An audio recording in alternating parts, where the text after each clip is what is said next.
আজকে হচ্ছে আমার আপার বিয়ে, সেজন্য সকালে ঘুম থেকে উঠে খিদে পেয়ে গেছে, আর তাই প্যান্ডেলে এসে খাওয়ার জন্য বসে আছি। আর এখানে আমার ভাইপোকে খাইয়ে দিচ্ছি, ও তো খেতেই চায় না। তারপরে আমরা খাওয়ার জন্য টেবিলে বসে পড়েছি। সকালে খাবারটা ছিল খুবই নর্মাল, ডাল আর আলু ভাঙা হয়েছিল। তো এসব খেয়েই বাড়িতে অনেক চাপ ছিল, সেজন্য সেরকম ভিডিও করা হয়নি। আর এই ভিডিওটা তোমরা সময় একটু নিয়েছি আর কি। তারপরে চলে গেছি মেন কোর্স মানে দুপুরের খাবারে।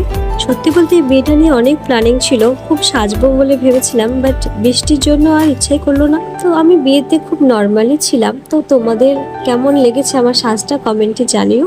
বৃষ্টির জন্য তেমন কোনো ভিডিওই করা হয়নি, মানে ইচ্ছাই করছিল না ভিডিও করতে আর কি, এত বৃষ্টি হচ্ছিল, মানে সমস্ত মুডই নষ্ট করে দিয়েছে সবকিছুর।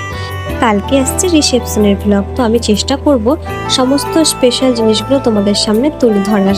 যারা আমার পেজটাকে ফলো করোনি তারা ফলো করে দিও। নেক্সট